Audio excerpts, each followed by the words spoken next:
Quais são as técnicas de argumentação que nós devemos utilizar nas sustentações orais?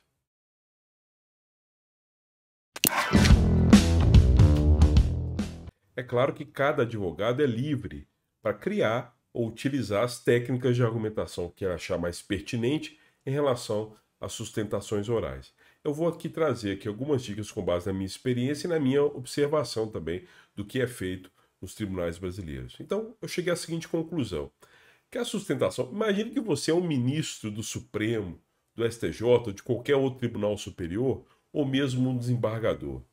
Imagine que você fica lá o dia inteiro ouvindo os advogados fazendo sustentação oral.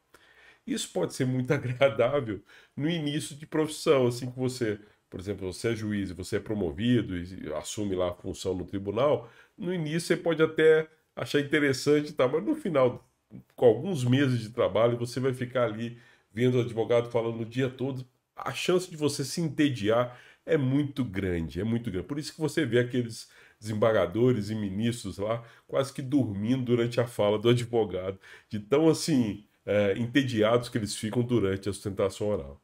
Então, você é advogado e você é advogada, a primeira coisa é saber isso. Ele está lá te ouvindo, a não ser que ele te conheça, a não ser que ele tenha uma relação de proximidade com você, dificilmente você vai despertar uma atenção muito grande ali em relação à sua sustentação oral, se você não utilizar uma técnica adequada. Então, a primeira coisa que eu quero, a primeira dica que eu quero dar para você é o seguinte: seja sucinto. Normalmente o tempo que você tem para falar é de 15 minutos. A maioria dos recursos, o prazo é de apenas 15 minutos para sustentação oral. Pode ser um pouco mais, dependendo do regimento interno, dependendo do procedimento. Mas normalmente é isso que nós temos. Então, primeira coisa que você tem que saber é isso: você não pode extrapolar esse tempo que regimentalmente ou legal ou por lei lhe é dado. Se você puder gastar menos tempo do que ele é dado, isso é ótimo.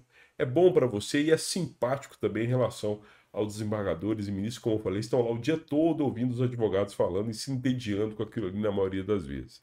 Então é o seguinte: se você tem 15 minutos para falar, tente falar em 8 minutos, em 10 minutos, seja sucinto.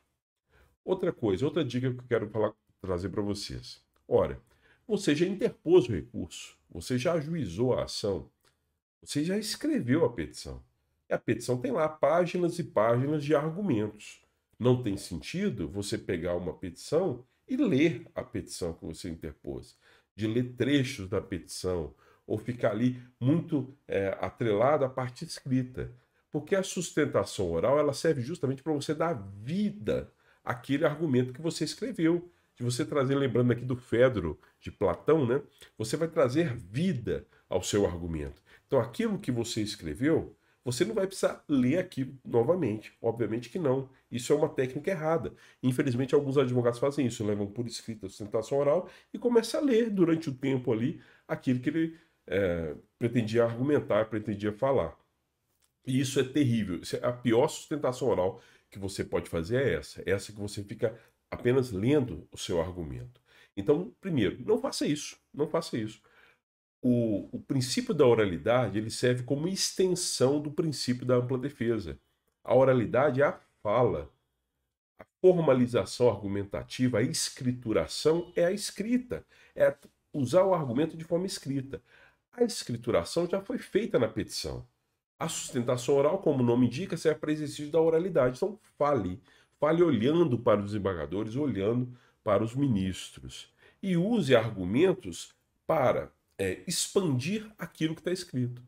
Então, a terceira dica, além dessa de sempre falar e não ficar se atendo à leitura daquilo que você escreveu, a terceira dica tem a ver com isso, que é o seguinte: pegue os pontos mais importantes da sua petição e reforce aqueles argumentos que você considera aqueles mais fortes. Porque não dá para ler, por exemplo, se você fizer uma petição de 15 páginas, não dá para você ler 15 páginas em 15 minutos.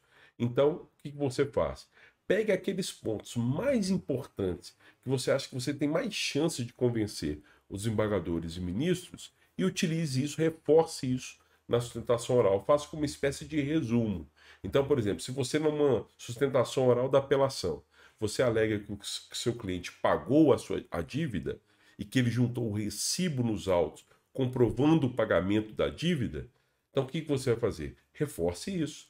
Durante a sustentação oral, reforce que as folhas, número tal, dos autos, tem lá um recibo que comprova o pagamento da dívida e que não tem sentido o ajuizamento daquela ação e que o pedido deve ser julgado improcedente da ação de cobrança, por exemplo. Né? Se já prescreveu, por exemplo, a ação foi ajuizada, mas aquela pretensão já é prescrita, ora, esse é um argumento muito forte, né? Porque se acolher uma prescrição e o seu cliente, por exemplo, é o réu, esse é um argumento muito forte. Então, reforce isso. Olha, tal data teve interrupção da prescrição, mas aqui, ó, a prescrição ocorreu em tal data, portanto, o ajuizamento dessa ação já ultrapassou o prazo prescricional, por exemplo. Reforce isso. Então, assim, pegue naqueles pontos que mais são, os argumentos que são mais fortes que você já colocou na petição e reforce isso na sustentação oral, quase como uma chamada de atenção para os seus argumentos que você já elencou lá na petição. Agora, o que vocês têm que lembrar? Muitas vezes os advogados, especialmente os advogados mais experientes, eles são contratados apenas para fazer sustentação oral. Ele não fez a petição inicial, ele não interpôs o recurso, ele não era advogado da causa. Ele foi contratado por um outro escritório apenas para fazer sustentação oral, ou seja, não foi ele que fez a petição. E aí, nesse momento, é comum que a gente encontre, na hora de se preparar para uma sustentação oral, nós encontremos alguma matéria de ordem pública que poderia ser arguída pelo advogado que lhe contratou, mas que ele, por algum motivo, não arguiu. Quer seja porque ele esqueceu, quer seja porque ele não sabia. Quer dizer, era um argumento forte que não foi utilizado a favor do cliente. Então, o que você pode fazer? Sabendo que essa matéria é de ordem pública, ou seja, você não vai ter preclusão, não prescreveu, essa vai ser a primeira matéria que você vai arguir durante a sustentação oral. Você vai colocar na tribuna dessa forma. Tenho aqui uma matéria de ordem pública que não foi ventilada na petição recursal. É uma matéria de ordem pública que deve ser analisada, portanto, antes do mérito do recurso. Eu coloco aqui na tribuna. E aí você fala qualquer matéria, por exemplo, legitimidade de parte, prescrição, decadência, alguma matéria que não paira sobre ela a preclusão. Então você vai arguir isso como a primeira matéria a ser colocada na sustentação oral. Normalmente a sustentação oral ela se trabalha simplesmente com um resumo do caso. Então, por exemplo, o advogado normalmente ele vai começar assim, por exemplo. Trata-se de recurso de apelação interposto em face de sentença que condenou o apelante ao pagamento da importância X de indenização por danos morais por supostamente ter praticado um ato ilícito tal.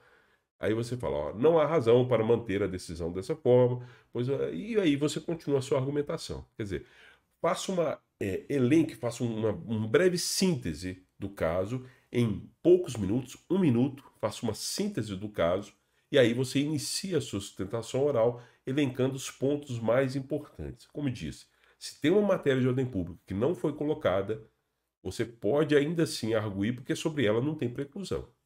Se for uma matéria que sobre ela tem preclusão, aí não tem jeito, você vai trabalhar com aquilo que está na petição que foi feita pelo outro advogado. Então você trabalha com reforço daqueles argumentos mais fortes que estão lá na petição que ele interpôs, que ele apresentou. Então essa é a minha dica. Seja sintético, faça tudo de forma muito resumida, seja direto na fala, não leia os seus argumentos, não fique lendo lá os seus argumentos, sim, olhe para os desembargadores e ministros, reforce os pontos mais importantes, aqueles argumentos que você considera mais fortes para convencer os magistrados, e se tiver uma matéria de ordem pública, pode arguir ainda que ela não conste na petição recursal. E lembre-se disso, né? Seja sempre direto na fala, sintético e vivo na fala. Não fala de forma muito um tom muito sonolento, não, porque aí os desembargadores e ministros vão continuar no sono profundo durante a sessão de julgamento. Então tente acordá-los durante a sustentação oral. Essa é a minha dica. Um abraço.